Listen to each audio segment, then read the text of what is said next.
वापस ब्लॉग करना है। आज हम देखेंगे लबुबू का हॉरर स्टोरी। चल स्टार्ट करते हैं। लबुबू हॉरर स्टोरी। मिलिन अपने डॉग बायो के साथ चाइना के शंघाई शहर में रहती थी। वैसे तो वो चाइना के एक छोटे से गांव से थी, पर अपने फादर की डेथ होने के बाद वो अपनी माँ और बहन के लिए पैसे कमाने बहुत थी। एक टॉय शॉप में बहुत, लेकिन उन टॉयज में से उसे सबसे ज्यादा पसंद थी डॉल्स। क्योंकि वो काम करती थी तो वो डिस्काउंटेड रेट्स पर अपनी मनपसंद डॉल्स ले लेती थी। उसके घर में अलग अलग देशों से आई हुई यूनिक डॉल्स थी। एक दिन उसकी शॉप में एक लिमिटेड एडिशन लबुबू डॉल का कलेक्शन आया, जहां सारी डॉल्स आते ही बिक गईं।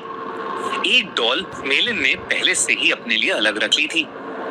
उस लबुबू डॉल का कलर गोल्डन था, एक ऐसा शेड जो बाकी लबुबू डॉल से अलग था। वो डॉल बहुत ही सुंदर थी और उस लबुबू जितनी क्यूट स्माइल मेलिन ने पहले कभी नहीं देखी थी। मेलिन उस लबुबू डॉल को अपने घर ले गई। वो उस दिन बहुत खुश थी, पर बस उस लबुबू डॉल को निहारती जा रही थी। उस डॉल की प्यारी सी नीली आंखें, गोल्डन कलर का सुंदर सा फर, लंबे लंबे कान और प्यारी सी बड़े बड़े दांतों वाली स्माइल।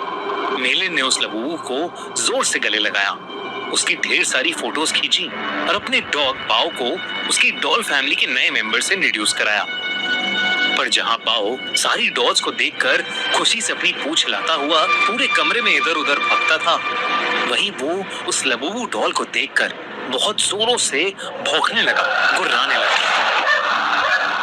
मेलिन को ये बात थोड़ी अजीब लगी, पर उसने सोचा कि बाओ शायद डर रहा होगा, तो उसने डॉल को अपनी शेल्फ पर रखा और सोने चली गई। मेलिन का डॉग बाओ, जो हमेशा उसके पास सोता था, उस डॉल को घूरता रहा और कमरे से बाहर भाग गया। अगली सुबह ऑफिस जाने से पहले बाओ लबुबू को देखकर जोर से भौंक रहा था। जैसे ही मेलिन घर से निकलने वाली थी, बाओ ने उसकी जीन्स पकड़ ली और उसे खींचकर उसके शेल्फ के पास ले जाने लगा। मेलिन ने बाओ को डांटा, लेकिन वो सुन ही नहीं रहा था। मेलिन ने गुस्से में बाओ को बाथरूम में बंद कर दिया और शॉप के लिए निकल गई। उस दिन उसका अपने टॉय स्टोर में सबसे खराब दिन गुजरा। हमेशा सबसे प्यार से बात करने वाली मेलिन अपने कस्टमर से लड़ पड़ी और उसे पता नहीं उस पर इतना गुस्सा आ गया कि वो उसके ऊपर चिल्ला दी। उसके बॉस ने उसी वक्त मेलिन को बहुत डांटा और उसे काम से निकाल दिया। मेलिन को कुछ समझ नहीं आया कि उसे अचानक इतना गुस्सा कैसे आ गया। वो रोते रोते वापस घर गई। उसने अपने बाथरूम का दरवाजा खोला। This is a true story. One night, 17 kids walked outside. बाओ जोर से भौंकने लगा, लेकिन रोती हुई मेलिन का चेहरा देखकर वो शांत हो गया और उसकी भी आंखों में आंसू आ गए। मेलिन उस रात जल्दी सो गई थी। सोते हुए उसे किसी की हंसी सुनाई दी, एक अजीब सी हंसी जो उसने कभी नहीं सुनी थी। तभी उसने देखा कि उसके कमरे के कोने में कोई खड़ा हुआ उसे घूर रहा है। अंधेरे की वजह से वो उसे ठीक से देख नहीं पा रही थी। उसने बिस्तर से उठकर देखा तो वहां कोई नहीं था, बस वहां वो लबुबू डॉल पड़ी थी, जिसे मेलिन ने वापस शेल्फ पर रख दिया और फिर से सोने चली गई। उस रात मेलिन को एक सपना आया जिसमें वो अपने कमरे में थी और वहां एक बहुत ही अजीब सा दिखने वाला जानवर जैसा कुछ था, जिसके बड़े बड़े नुकीले दांत थे, भयानक लंबे और दांतों से भी ज्यादा नुकीले नाखून थे और उसका पूरा शरीर लाल रंग का था। वो जगह जगह से सड़ रहा था। धीरे धीरे वो मेलिन के पास आ गया और उसका गला घोटने के लिए आगे बढ़ा। मेलिन डर के मारे जोर से चिल्लाई, पर वो जानवर उससे ज्यादा जोर से एक भयानक हंसी हंसने लगा और उसने अपने नुकीले पंजों से मेलिन पर अटैक कर दिया। डर के मारे मेलिन की आंख खुल गई, लेकिन तब उसने देखा कि वो लबुबू डॉल उसके ऊपर बैठी है। मेलिन की चीख निकल गई। उसकी चीख सुनकर उसका कुत्ता बाओ भागता हुआ कमरे में आ गया। मेलिन को समझ नहीं आया कि वो लबुबू डॉल जिसे उसने सोते हुए शेल्फ पर रखा था, वो उसके बेड पर कहां से आ गई। उसने ध्यान से उस डॉल को देखा तो वो डॉल अब पहले से ज्यादा हंस रही थी। मेलिन कुछ समझ पाती कि इससे पहले ही मेलिन के डॉग बाओ ने उस डॉल को अपने दांतों से खींचा और उसने उसके चिथड़े चिथड़े कर दिए। मेलिन पसीने से भीगी हुई थी और उसका सर दर्द से फट रहा था, इसलिए उसने बाओ को कुछ नहीं कहा। मेलिन ने उस लबूबू डॉल को डस्टबिन में डाला और बाओ को अपने पास बुलाकर फिर से सोने चली गई। जब वो सुबह उठी तो उसका सर पिछली रात से भी ज्यादा दर्द कर रहा था। साथ ही साथ उसके हाथों पर छोटे छोटे लाल दाने आ गए थे। बाओ भी कमरे में नहीं था।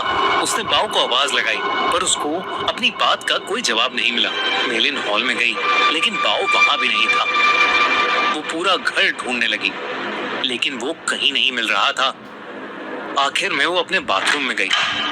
बाओ बाथरूम में भी नहीं था, लेकिन जब उसने अपना चेहरा शीशे में देखा तो उसका पूरा चेहरा उन छोटे छोटे लाल दानों से भर गया था। ऐसा लग रहा था कि जैसे किसी ने उसे काटा हो।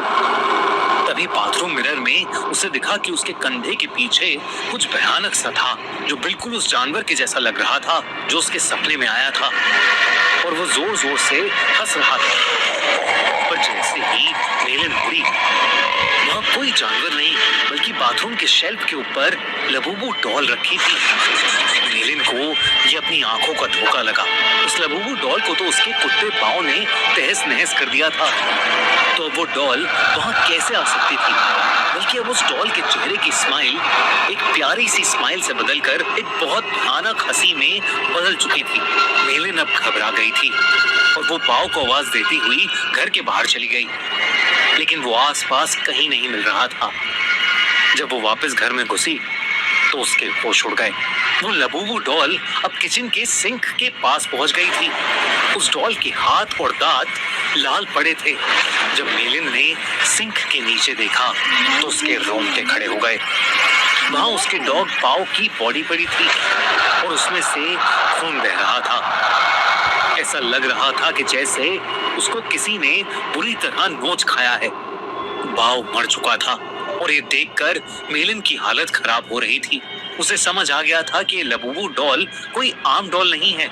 उसने इंटरनेट पर लबूबू डॉल से जुड़ी इंफॉर्मेशन सर्च करनी शुरू कर दी।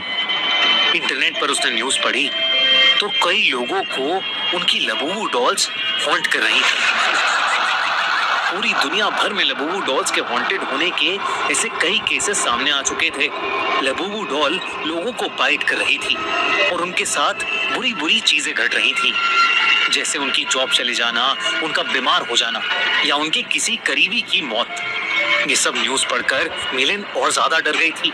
उसे समझ आ गया था कि उसकी लबूबू डॉल हॉन्टेड है।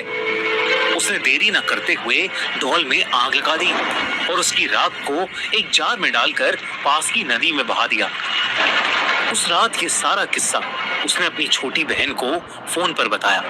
मेलिन को लगा कि शायद अब उस लबूबू डॉल से उसे छुटकारा मिल गया है, लेकिन अगली सुबह मेलिन के घर से उसकी डेड बॉडी मिली और उसकी बॉडी के पास वही लबूबू डॉल पड़ी थी।